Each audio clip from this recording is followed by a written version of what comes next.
I would like to welcome all of you so that we can pay, what are we doing today? We're paying tribute to our 6 million martyrs, to the freedom fighters of the ghettos and of the forests who fought valiantly against Nazi tyranny. We also remember the 69th anniversary of the liberation of the concentration camps and the 71st anniversary of the Warsaw Ghetto Uprising. We would like to start with the presentation of colors, and we will have the national anthem of the HaTikva. Now, the national colors will be presented by the Jewish War Veterans, Post 329, and the Boy Scout troops, 62 and 243. Please stand up.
Please join me in the singing of our national anthems and the HaTikva.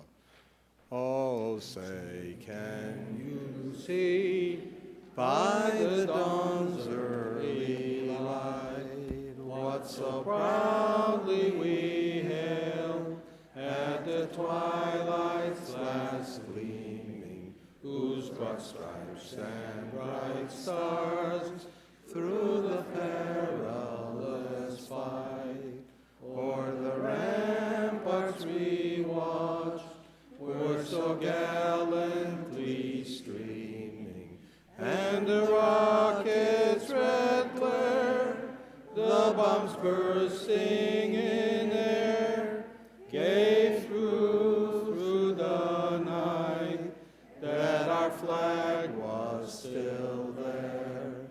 Oh, say does that star-spangled banner yet wave o'er the land and of the free and the home of the brave? Call of the lave of Pnima, Nefesh Yehudi Homiya, Ulfateh Mizrach Kadima, Ayin Letzion Sophia. O Lord of the Tikvateinu,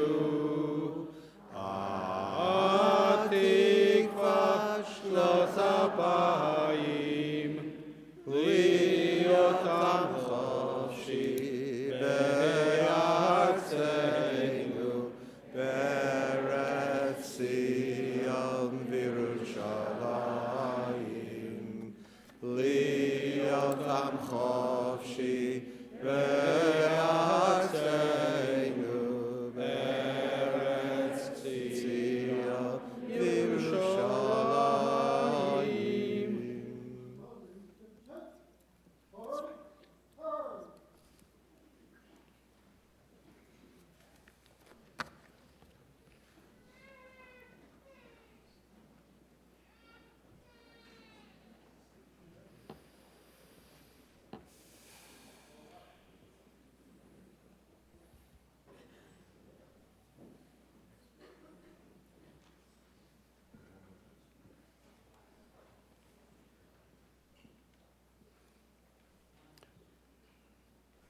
Thank you. You may be seated.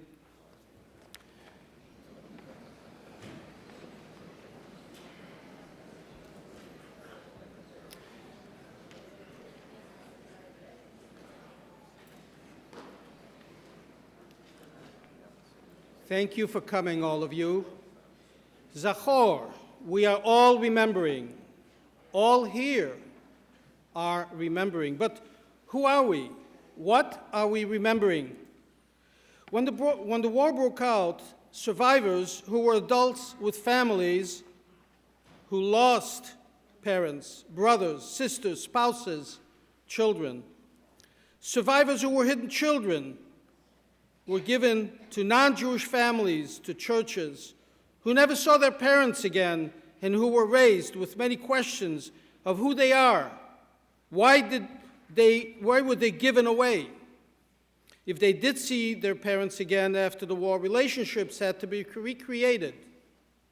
Survivors who were child survivors who were raised in ghettos with hunger, death threatening their lives. Survivors who were children from the Kindertransport, who were sent to England, who also may have not understood why their parents sent them away. Many never saw them again. All of these survivors came out affected by the war. Yes, they were damaged, but their experiences, from their experiences, but were not broken. They came out, went to all parts of the world that would have them, straightened up, heads high, and started their new lives again. They made a livelihood, were productive members of their adopted countries, and started families. And the families are us. We are called the second generation. I am a member of the second generation. We also remember. But what do we remember?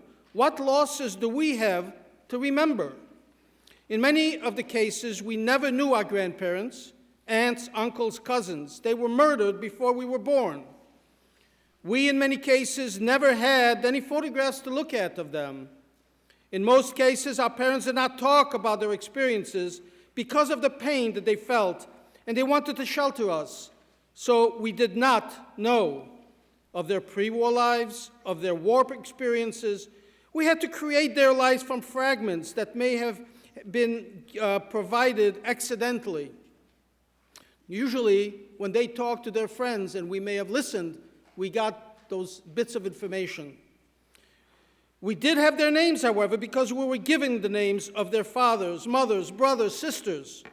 We were expected to succeed in the names of their lost ones and succeed so that we represented their success in creating an educated offspring so our parents could shep naches from our successes. And the majority of us did succeed. We became doctors, nurses, lawyers, teachers, engineers, politicians, broadcasters, soldiers. Yes, they shep naches, are proud of our accomplishments. They were also influential in the starting of our homeland of Israel, a thriving Jewish country, which is a light unto the nations, which some are trying to snuff out. It is written in the Torah that every generation there will be someone who will want to destroy us. That someone is Amalek. We have survived the Romans, the Egyptians, the Babylonians, and other Amaleks, the Nazis. They are all gone, and thank God we are still here. But we now have another Amalek who has learned the lesson of the big lie. The Holocaust has taught us a number of things, taught us to debunk a number of things. One of them is that doctors cannot hurt, that the machinery of modernization cannot kill, and yet the Nazis created a machinery of killing. And the big lie not to alarm people from what they're going to be doing, and that's happening again. The lies that Israel is practicing apartheid, who want to dehumanize us as a people and as human beings so they can try to destroy us again. We must be shomrim, be vigilant against Amalek, and safeguard our futures and the future of our children. So today, yes, we are remembering our murdered families, but we must remember and acknowledge you, the survivors, for your strength, your optimism for a good future by making families and keeping our people alive.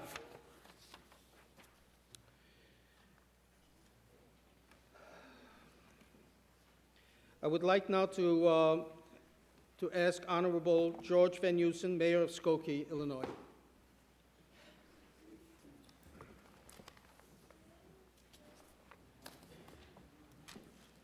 Thank you. I want to thank Charles, David, and Moshe for getting us together again this year.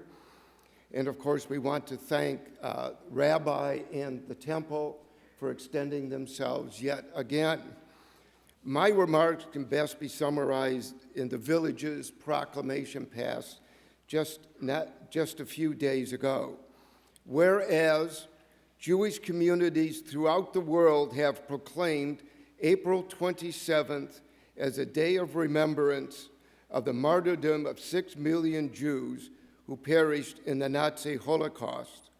And whereas the people of Skokie remember the events of the Holocaust and remain vigilant against bigotry and tyranny. And whereas it is our obligation to the free world to perpetuate and keep alive the memory of the victims of the Holocaust. And whereas today we pay tribute to the heroic stand of the fighters of the ghettos who rose and kindled the flame of freedom in honor of the Jewish people and for all mankind. And whereas the Day of Remembrance, April 27, 2014, have been set aside for the people of the village of Skokie to remember the inhumanity of those who perpetrated the Holocaust, as well as to reflect upon our own humanity and the need for respect of all peoples. Now, therefore, I, George Van Dusen, Mayor of the Village of Skokie, do hereby proclaim April 27th, 2014 as Day of Remembrance in the Village of Skokie. Thank you all for being here this afternoon.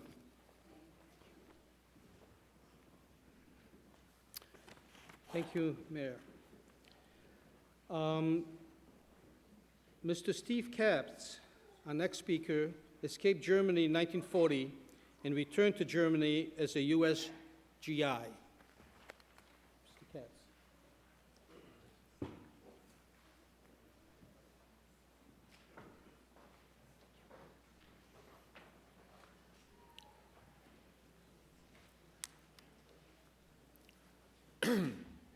I am one of the lucky ones. I was able to leave Germany in 1940 during the war.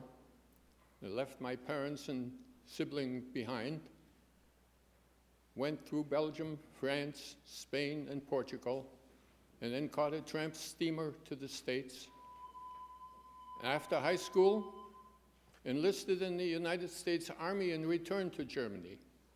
So I really don't have much of a story to tell you, not much of a testimony as to what happened to me, because I wasn't there. My parents were on a transport from Berlin in 1943 at a time when there was no selection at Auschwitz, but I was not there. I was here enjoying life in Santa Barbara and getting ready to join the army and return to Europe. So I'm going to tell you a story about what I learned in 1946 after the war. There was a Schlachthaus, a place where animals were killed for human consumption, and once a month or so, this facility was used by the Jewish people for their kosher kill.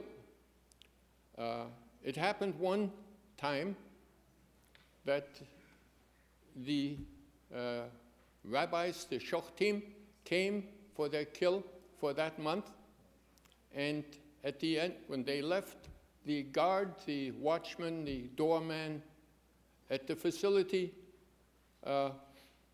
would not close the door because he claimed there was one man missing. And they waited, and the manager came, and he would not say, no, I cannot leave. There is one rabbi missing. So they decided they would, after an hour's wait or more, they decided to search the facility, and they did upstairs find this one rabbi in one of the coolers. He couldn't get out. So had they not found him, his life would have ended in that cooler overnight because no man could stand that cold. The manager of the facility asked the guard, how did you know there was one man missing? How did you know? He said, these men, these rabbis, they come every month with their black hats and their black suits, and they walk by me and they don't know I exist, except for one. He always said good morning. He always said goodbye. He often inquired after my family and my children. He knew me. He was my friend. He always greeted me. He always said goodbye. He came today and he greeted me, but he did not say goodbye. I knew that he could not have left because he must be here. He did not say goodbye. When our Rosh Yeshiva, Rav Yosef Dov Soloveitchik, Zechat Tzadik Livrocha, heard this story, he said to my friend Manfred Fulda, who told him this story, this is a Musa Haskel.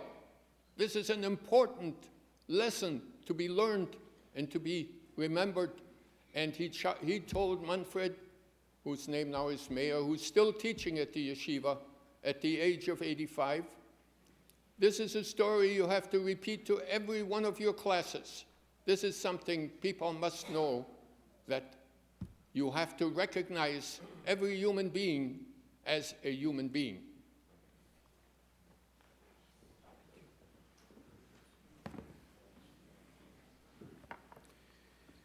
We are now going to light the memorial candles. We'll have Moshe Hupsher and Larry Schwartz open the ark. Please raise yourself.